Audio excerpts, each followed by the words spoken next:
to get you up to speed, Barbara and I are with a fairly new organization called the Democrats of Rocky River PAC. And what we do is we take, Democratic Party platform issues, which, and in this case, we're talking about a bipartisan issue of treating people with who are struggling with addiction. We take issues from the platform and we kind of deep dive into them a little bit more than our local club would. They tend to go to a subject, have a meeting, and then move on. And the subject of connecting our residents with resources for recovery is huge to someone like Barb, obviously, and myself as well. And we've been watching what you've been doing for years and are really thrilled with the progress you've made. Oh, thank you. And especially with the Safe Passages program. Yeah. And we know as you as someone who gets it and is really for directing resources to help people out. Absolutely. And can you tell us a little bit about your new position with the Westshore Enforcement, about what that involves? Sure, absolutely. I'd be honored to. I'm humbled and honored to have been given the opportunity for this position. I'm pretty much, labeling myself the director, so to speak, of the Westshore Enforcement Bureau, our drug task force. We do vice work as well for the Westshore Enforcement cities, the bureau. So the council of governments, which everybody knows is comprised of 6 cities. It's Lakewood, Westlake, Rocky River, Fairview Park, Bay Village, and North Olmsted. The nucleus of what we do is, drug enforcement activity with education and prevention. And part of that as well is, helping those who have addiction issues, drug issues, the people themselves, those suffering from the disease of addiction and or their families as well, because we all know that the disease of addiction is a ripple effect. Yeah, and has a big effect on local crime, does it not? I mean, local crime, our local communities, yes, its ripple effects are far-reaching for sure, sir. Mm-hmm. So besides the effect on positively helping people change the trajectory of their lives, there's a public safety side too, where maybe there won't be as many petty crimes and break-ins and things where people are that is correct, onto their drug problem. Yeah, I have found just through my 28 years in law enforcement, that the petty crimes that you mentioned, you're talking like vehicle thefts themselves of the vehicles, thefts from motor vehicles, shoplifting, fraud, identity theft, petty theft. All those crimes can create quality of life issues in pockets of communities that normally per se are looked upon as not having much of a crime issue. No community, no matter how safe, and most of our web cities, I'm going to suffice to say without having statistics at my fingertips this morning, are relatively safe communities within Cuyahoga County, just like my previous one was Olmsted Township. But no community is immune from those ripple effects from drugs and drug addiction. So, the addicts, they have to fund their addiction somehow, some way, and oftentimes, unfortunately, it's done through nefarious and criminal means. Yeah. Well, I mean, my introduction to the programs like Safe Passages has come from Barb, who has been informing me over the years about, stories of people turning themselves around and just, attending a lot of meetings in the community. And I think there's a lot of support for programs that do what for example, Safe Passages has done. Now, I think we've been a little miffed, I might say, about our communities that are under the jurisdiction of Westshore, that when you look at the departments that have been members, we've not seen these particular communities as members of participating in Safe Passages. Although Lakewood, I know, has its own program. That Yeah, is, the SOAR program. yes, and Yes, and just to let you know too, so, and I want to give all the credit, to my predecessor, Jeff Capretto, who was a special agent in charge of the Westshore Enforcement Bureau Drug Task Force for 22 years. He's still with us, luckily and fortunately, on a part-time basis. But every single overdose in the Westshore Enforcement Bureau cities will fax over information to us that they responded to an overdose. And what Jeff does, and he's been doing this for years now, he does a QRT, quick response. He organizes a quick response team, and he goes out to that individual who was who actually suffered an overdose, either at their home, in a car, somebody else's home, or at the hospital. And he organizes a quick response team and goes out to that individual with some drug counselors, peer support counselors, and himself, and or a representative here of the Web Drug Task Force to offer those services to that individual. So, and he's been doing that for years, much to his credit and the agency's credit, and those other and the corresponding web cities too. So. Is that something that who is on the team itself? You mentioned that that there are some people besides law enforcement and there's a woman named Kelly, and I don't know Kelly's last name. I think she's through Metro. Jeff and her are the ones that pretty much are spearheading all the quick responses to those. Is that Kelly Myers? I think so, but I'm not 100% sure. She works with the Woodrow Project. No, that's a different Kelly. I know Kelly very well. Okay. Yeah, I know Kelly very well. In fact, Kelly was our main contact with the Woodrow Project. They were our peer support organization in Olmsted Township. So if we had somebody come in who said they wanted some help and they were suffering from addiction, our first phone call after we did our initial paperwork with them was to reach out to Kelly, and then Kelly would literally metaphorically hold their hand through their whatever their path of recovery would be, whether that would be IOPs, whether that be MATs, in treatment or detoxing and then treatment. So yeah. Isn't it crazy? I mean, to the average person that they hear that a person could actually have an overdose, get admitted to a hospital, get revived, get treated, and then basically, the follow-up wasn't there without this program that I understand. It's up to the family members, I suppose, but a person could conceivably, just have no follow-up at all without. Well, yeah, back in 2016, Rob and Barb, Barb, I got to give a little credit to Barb this morning. She came into my office when I was chief there in Olmsted Township, and she politely, challenged me, and asked me, directly, what are you going to do about this situation?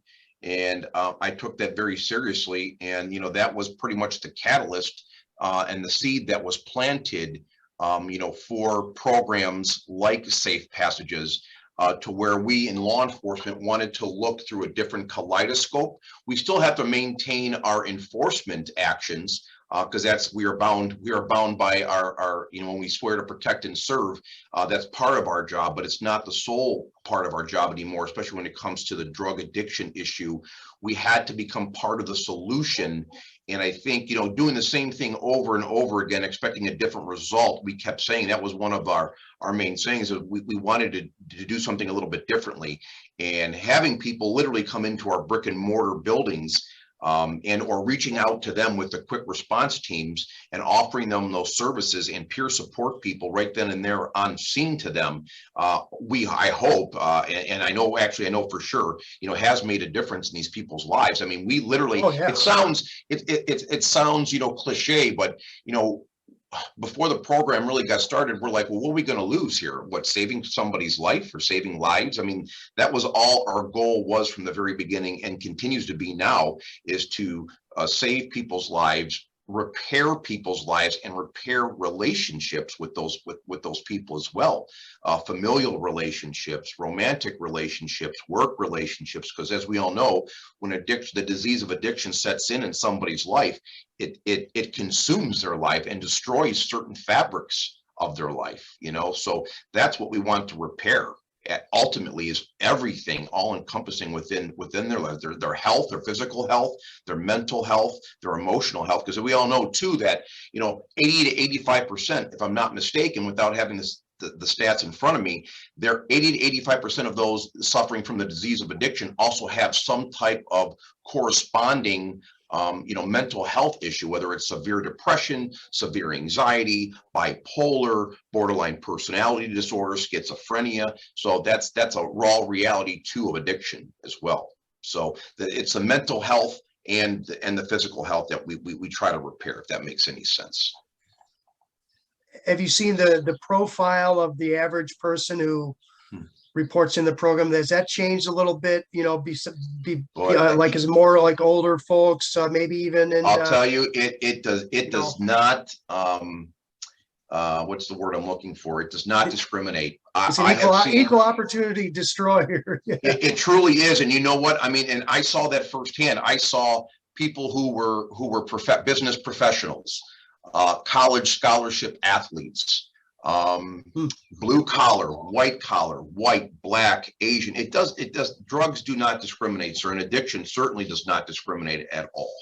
So, and a lot of that, those, you know, it was really the foundation of a lot of the addiction issues I saw with the different demographics. A lot of it had to do with the prescription pill abuse from surgery, whether it was, you know, doctor surgeries, dental surgery, and it was that opiate that started it, which I still believe that people, you know, people suffering from pain, everyday pain, they need something to help them. And it's a very fine navigational water or fine waters to navigate, but we all know, and we all know it's proven that, you know, those opiates can be the foundation for an addiction situation to occur, if not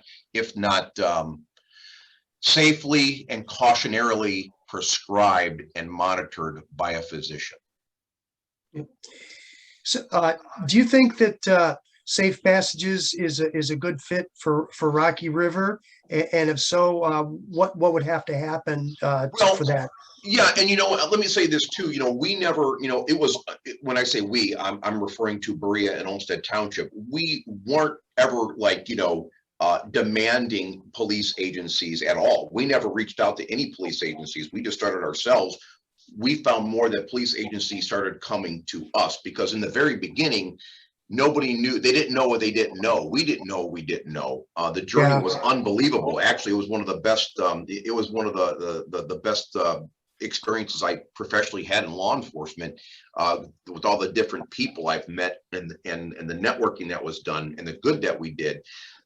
So, you know, we dipped our toes, and then, you know, our law enforcement colleagues saw, okay, hey, listen, this seems to be a good thing. It seems to be working. And a lot of departments now either have a safe passages program or they have their own type of program that they curtailed to their department and their department's needs, because it does take certain personnel within a police agency to help facilitate this program, lead the program, network appropriately, and put all the pieces, parts, and the resource organizations. And that's really what Safe Passages was too. It was a collaboration of not just law enforcement, but law enforcement and the addiction services, the hospitals, the educational facilities, the clergy, because if you guys are aware too, Cleveland State University, we were strong galvanized partners with the Safe Passages program.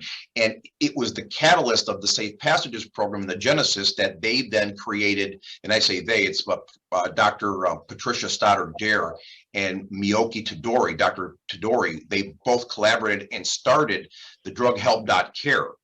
www.drughelp.care, where somebody can go on that website and can find all the institutions, organizations, and agencies out there that help those suffering from the disease of addiction, trying to get into some type of rehabilitation and or program. So I'm very proud of that fact as well. So as far as the Westshore Enforcement Bureau agencies, what I have to do, this is literally, I'm just completing my second week since I've been here. I started on June 1st. I got sworn in June 1st. But you know, after talking with Mr. Capretto, like I said, who's still, you know, such a knowledgeable and good man, he's done a lot with Soar. He's done a lot with, you know, some of the peer support programs, and continues to go on these quick response visits to those when we get a report of somebody who has overdosed. So, Yeah. Well, my fear is that folks are, you know, as we speak, are battling these problems and are on the verge of you know, they're really desperate looking for help. And I think the perception of Rocky River is we have this term of endearment called the bubble, which we refer to Rocky River and Bay Village, and it has its good connotation and it's bad. I think from a bad, you know, from a good connotation, it's, you know, it's things are, you know, happy and like, you know, things don't change. But, you know, unfortunately, I think sometimes the perception is that problems like this don't affect us much. And it's, you know, I just want to make sure that, you know, because I really think in speaking to residents that they are very, very much in support of programs like quick response and safe passages. And they're almost in the mindset, like we didn't even realize that they weren't there before, that they didn't exist before. And so I think Barb and I are committed to just making sure that our city leaders, our city governments are considering every possible program that is, and yours has had a proven success. Both those programs you mentioned. And but we don't know how to, you know, if we get a lot of residents to support these programs, is that going to just go nowhere? And or should we be speaking to our, you know, we have local elections this year. Is that something that we should be asking them? What are your positions on these programs? And there might be folks who are saying, well, we don't really have that problem. We're Rocky River. You know, we have the highest rated suburb, and, you know, blah, blah, blah. And unfortunately, you know, that's a perception. Right. Well, Olmsted Township had the same perception. So it was funny because a lot of your middle class, upper middle class suburbs, I think they all use that term of the bubble around their community. And when it's perforated, sometimes people are sitting there and they're taken back and they're like, oh my gosh, that happens here in this city. And that's to no fault of their own. They just go along with their lives from day to day, and they don't really see some of the under like what's the word I'm looking for? People suffering in silence. The subterfuge of what's going on when it comes to crime and or drugs and or drug addiction within their own communities. And that's no fault of theirs. They're just living their life from day to day as they know how to do and as they try to do every day. But, you know, I just recently sat down with recently appointed Chief George Lichman from Rocky River, whom I've known. He's been a colleague of mine for many, many years. And I like George, and I think George was not knowing, but not to speak on his behalf, but I think George would definitely, or Chief Lichman would definitely look into, you know, some type of a program. But like I said, I think the Westshore Enforcement Bureau is that center and that nucleus for all of the web cities. And like I said, we not only do we enforce drug crimes and seek those out who are bringing the drugs into and infiltrating our web cities, we're also very serious about prevention and education and addiction assistance. We believe that is also very big parts of our organization and what we do and the services that we do provide to our 207,000 residents, I believe, give or take, or 175,000 of the 6 web cities. Yeah. Do you is there any tracking of the prescribing practices of you know, physicians in the area or in hospitals? I think it's all in some sort of public database. I thought. Well, you know, to answer that, the ORS program is the organization that tracks prescriptions. That is correct. And all of our enforcement agents have access to the ORS program, including myself. So if we have somebody that we believe may be abusing an individual per se, we can look at what prescriptions they get and to when and to what it is and from whom it is. Every doctor, of course, has their DEA number. And if we do believe that a physician is irresponsibly, recklessly, or even criminally prescribing medications in a manner that does not follow the parameters of Ohio Revised Code and DEA regulations, we will then initiate an investigation into that physician to make sure that they're not irresponsibly, recklessly, and criminally prescribing those medications. So we do track all of the overdoses in all 6 of our cities. That is tracked by Mr. Capretto. I know we have those statistics available at our fingertips here on our keyboards. But as far as doctors, that would be on a case-by-case basis if we get a complaint. Or even on an overdose investigation, to be quite honest with you, because every police department, they conduct their initial overdose investigation. And a lot of these overdose investigations are from opiate-based drugs, your Oxycontins, your Percocets, your heroin, your fentanyl. Of course, fentanyl, we're seeing a lot of fentanyl overdoses right now. That has infiltrated a lot into the heroin. They're eating these fentanyl tablets now alone, where it's straight fentanyl. And they're compressed in a tablet, and we're seeing a lot of overdose and a lot of overdose fatalities with fentanyl. So, we take those investigations, those overdose fatality investigations, very seriously. We try to track to where the source of those of the drugs come from. It's difficult. It's not an easy thing to do. And then if we're able to prosecute, though, we will go. I think it's manslaughter. We will charge with manslaughter. It's not done very often, but it is done. But those investigations are very tedious, they're very time consuming, and a lot of times we're unable to track back to the actual source of where they received their drugs. Yeah, I actually know one of Taylor's friends. She's in prison right now for manslaughter. Okay. Her and her boyfriend, they gave some pills to somebody, and the kid died. Yeah. So like I said, what we're going to do, we're going to make sure that our first responders from our patrol officers, who are the first responders from all of our web cities, we're going to try to educate them and give them some good information on how to conduct thorough, complete fatal overdose and or overdose investigations, where any of the evidence that they're able to preserve for us, then we can take the ball and then and then conduct a follow-up investigation, and hopefully once again find the source from where that's coming from and prosecute them. Good. Well, guys, great. I got a question, Matt. Yeah, Barb. Do you know there's a lady that bought a church, okay, in Rocky River, and she's Go ahead. I'm sorry, that was my radio. Linda, right, Barb? Yeah, Linda. Yeah, Linda she's running open AA meetings from her church. Okay. She's gotten a lot of flack from the city of Rocky River, and she was doing really good during the pandemic because she was having meetings when other people weren't. Yeah. But now a lot of people are going back to their home meetings. So, I would like to see her be successful. She seems to have a good thing going. Yeah. Yeah. I think most of the open meetings are AA, NA, whatever, but it's primarily AA, but which is a big problem too. Let's face it. Well, yeah, you know what too? I mean, drugs, and I'll tell you from a personal perspective, drugs and alcohol have touched my family. I have a sister who's way older than I am. And, she's recovered. She's been in recovering on and again and off again alcoholic for many years. She's in recovery. I helped my sister through the Safe Passages program, and she just got her 2-year sobriety chip.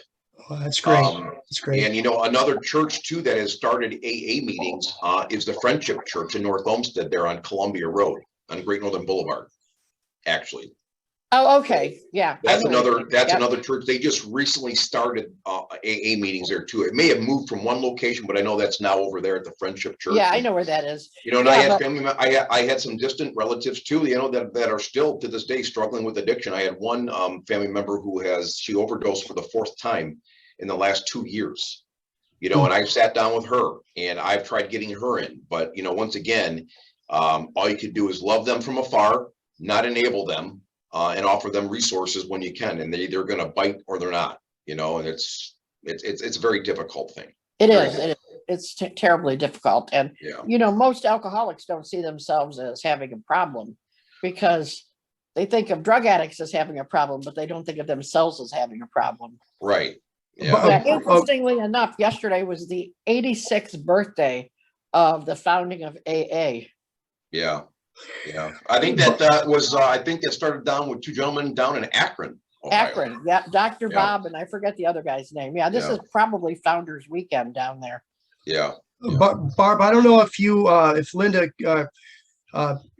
talked to you when she was first applying for her permits for the church, and about you know, the struggles she had with the city of Rocky River. But you know, I attended her two council meetings with her, and actually when she mentioned that she wanted to set up a recovery a place where they would hold meetings for AA and NA, there was a lot of residents in that area who were against it because of their idea about I would bring somehow the wrong element. I mean, it was crazy. I mean, I went to this meeting and I'm thinking that it's going to be a no-brainer that, you know, she's doing something to help the community, and it's not like, I mean, the location of the church was in a place where I didn't think it was going to be an issue, but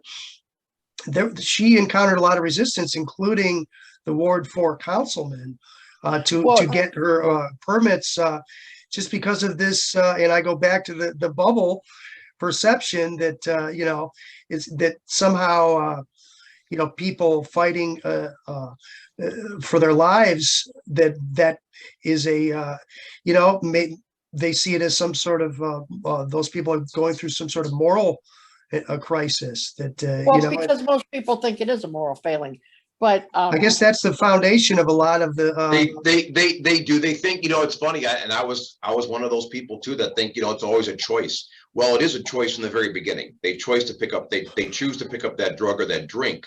But after a while, the brain, as I've learned, you know, the brain rewires itself in addiction and alcoholism. And when they say, you know, my baby's not my baby anymore, my son, you know, Tommy's not Tom anymore, they're kind of right in a way, cerebrally speaking. When with the brain and the way it rewires itself, they're really not the person they used to be. They think about things differently. Their whole life revolves around the sustenance that they need of the alcohol or the drug. And it takes years for that brain to rewire itself back to the way that it used to be. It can heal if it's not permanently damaged, but it takes time, and it takes time through their recovery. And right. You know, I wish people would understand that a little bit more. But you know, it's only through education that you can try to promulgate this to people. But you know, some people are just going to be steadfast in their beliefs, and you really can't change them. But you know, that's just the reality of the world we live in too, you know. But you know, once again, alcoholics, they're poor, they're rich, they're white, they're black, they're Hispanic, they're Asian. It doesn't matter. It doesn't matter. Yeah, I got a call recently from a friend of mine. Her grandson's in 7th grade in Olmsted Falls, and the kids are picking on him because he won't smoke pot. Yeah, because he won't. And yeah, his dad died of a drug overdose. Yeah, well, I'm also one of the old school guys that think that marijuana is truly the gateway drug. So, you know, I believe it is. I believe it is too. You know, I do. There's not too many crack addicts and heroin addicts that I've come across in my experience in my tenure as a law enforcement officer, where the story always begins either with drinking and or marijuana, and it always leads to a little bit of a harder drug. It's a gateway. It truly, in my humble opinion, it's a gateway drug. You have to really be committed. I think if you smoke marijuana, you have to be committed to not moving up to other things, because you have to, you know, say, well, okay, this is from the earth. I'm a green person. This is not as bad as other synthetic things. It's and botanical. They have this rationalizing, almost like a vegan or something, where they feel like, well, this is our thing, and you know, I reject everything else. But those folks are in the minority. I mean, because the pressure is definitely Well, to, I don't think, I don't think everybody who smokes pot ends up, going on to harder illicit, No. harder, but that seed, no pun intended, is planted by the utilization of a hallucinogenic, mind altering substance. I just do. So, yeah. Have you ever heard of that organization out of Columbus? And it's made up of ex-police officers, and it's called Street Smart. And they No, come ma'am. out and they do a whole program. They have a 3-hour program and a 5-hour program about drug addiction. Oh, no, And- I haven't. Yeah, it's called Street Smart. I can get the information for you.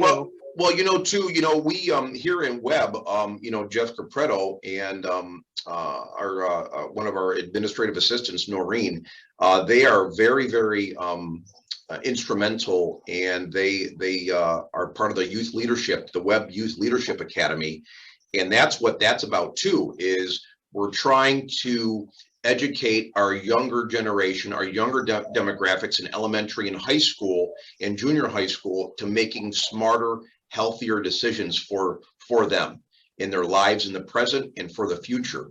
And that's another large component of the Westshore Enforcement Bureau task force here is youth education, drug prevention and drug education, and being a leader and like I said, helping our younger demographic in our Webb cities make healthier choices for themselves and their lives. Well, my thought was, okay, I went to see the Street Smart program out in Amherst. Okay. Mhm. And we had a thing at North Olmsted High School a couple of years ago. And, I was there, Bill Bowler was there. I think Noreen Kyle was there, Yeah, we were all Noreen. there. Yeah. Mhm. Yeah, I know Noreen really. Anytime I got a question, I call Noreen. Yeah, she's a good gal. Yeah. She related to the Ignatius coach, Chuck Kyle. Oh, Barb, Chuck, I don't know. I'm an Eds grad, so I don't know. I have to look into that. Rob. Yeah, we can't have that if there's. Yeah, right, Yeah. right. I got you. But I thought I know the Kyle who's on the news. She's a daughter. She's a daughter, I think. I'm not sure, but I'll go have ahead. to ask her. Yeah.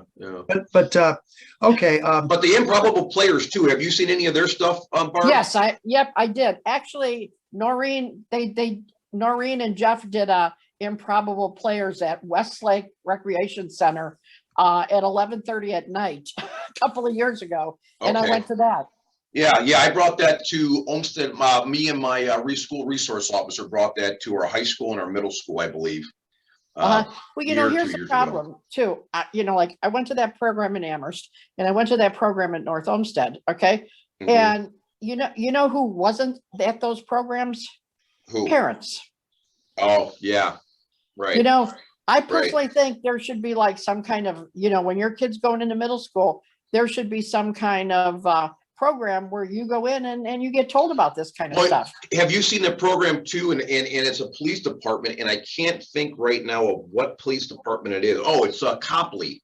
They actually they bring out an entire trailer and they go on stage and they put in a bedroom, and they show the different places in a bedroom of where drugs can be hidden.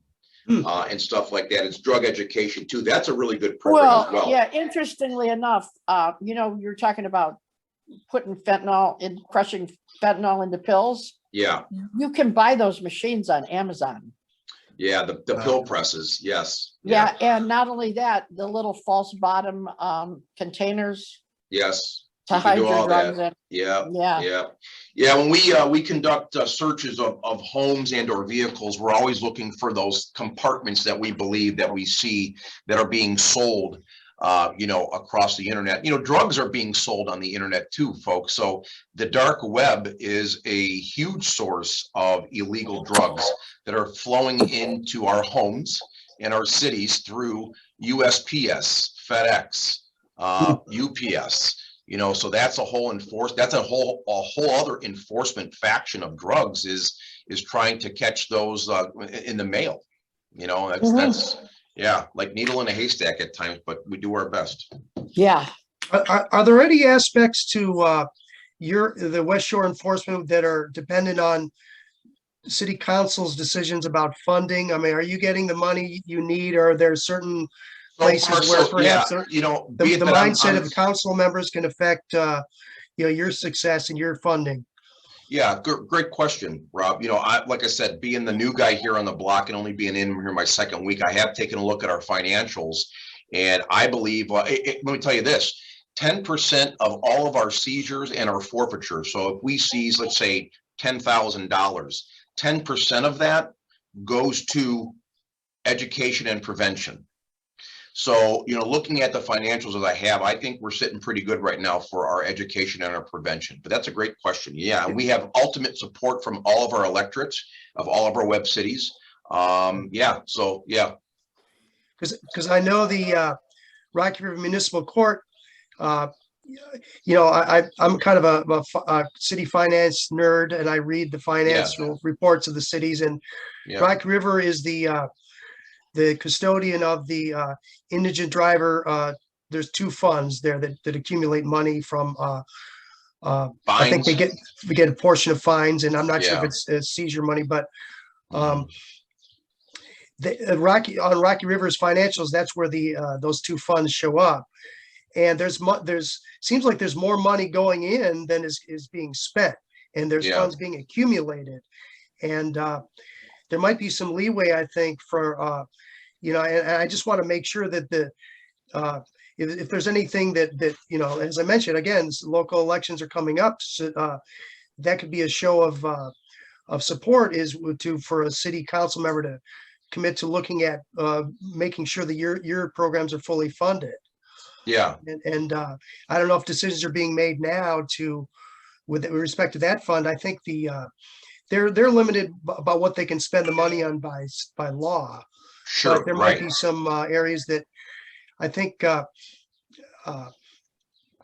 might be some potential there. So, you know, maybe we can, just as we don't want to put too much pressure on the city council candidates, but at least if they're open to looking at making sure that your programs which work that you want to get in are fully funded, that's something that we can do to help and make sure that's not a roadblock. That and the public perception of you know, people, you know, trying to get help with their problems with addiction. Yeah.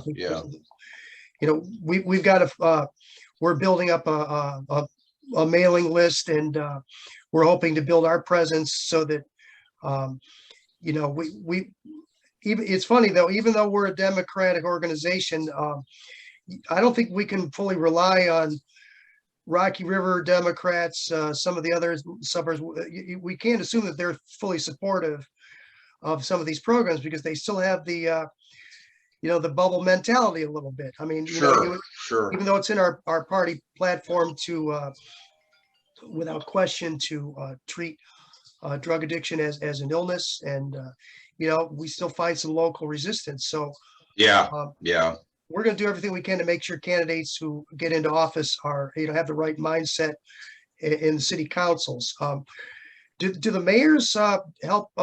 Do they kind of when we talk about the police chiefs and whether they buy into different programs, is it often the mayor's decision finally, you know, what programs are implemented? Or well, you know, you know, when it comes, and I can only tell you this and attest to this from my own experience being in a chief position for 5 years, is that, you know, usually if I wanted to endorse a program, I would take it to my elected officials, and more often than not, I was supported. Whether that was, you know, supported by for them allowing me to do what I needed to do, and financially. So at the end of the day, you know, it all comes down to, you know, a lot of it has to do is budgetary constraints that I'm unaware of on all the city's aspects. But I would tend to believe in my heart of hearts that a worthy cause like this, if there were the financials were there, that, you know, the city officials, the mayors, the city administrators, the city managers would probably more often than not support their police chiefs in their endeavors, you know. Okay. So, and I think they already have to a certain degree. I just can't really comment on that because I don't know, being the new guy again. So, you know, but I know they have here with Webb. And once again, you know, the cities pay into a fund every year for the Westshore Enforcement Bureau. And like I said, a lot of our seizures, 10% of our forfeitures and seizures, it's going to youth prevention and education.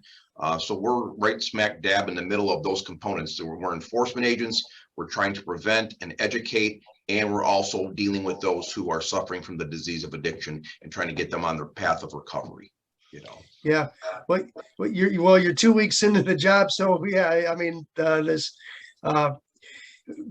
guess Barb and I are catching you a little early. You know, we know that you're an That's okay. advocate, and you know, we definitely want to you know, follow up with you down the road and talk to you more about this. And I hope you can you know, make yourself available to us, and we might have some questions that come from our supporters for you, and maybe we can email them to you. Anything I can do to help you guys, I'm be more than willing to do so. Yeah, and I like I said, I'd like to also introduce you to Jeff Capretto, you know, who's been doing this for a very, very long time. The guy's very knowledgeable, and he's very passionate about the topics that we've been discussing here all morning long. So yeah, I know Jeff. He's just a wonderful guy.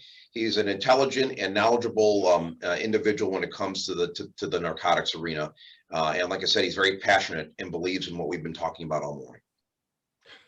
Great. Okay. Well, I mean, we're out there fighting the good fight. You're doing the same, and that's a great thing. And absolutely. And we need to do it together, right? We need to do it together. Definitely. So yeah, I truly wholeheartedly believe in that. I do. We have to collaborate. Okay.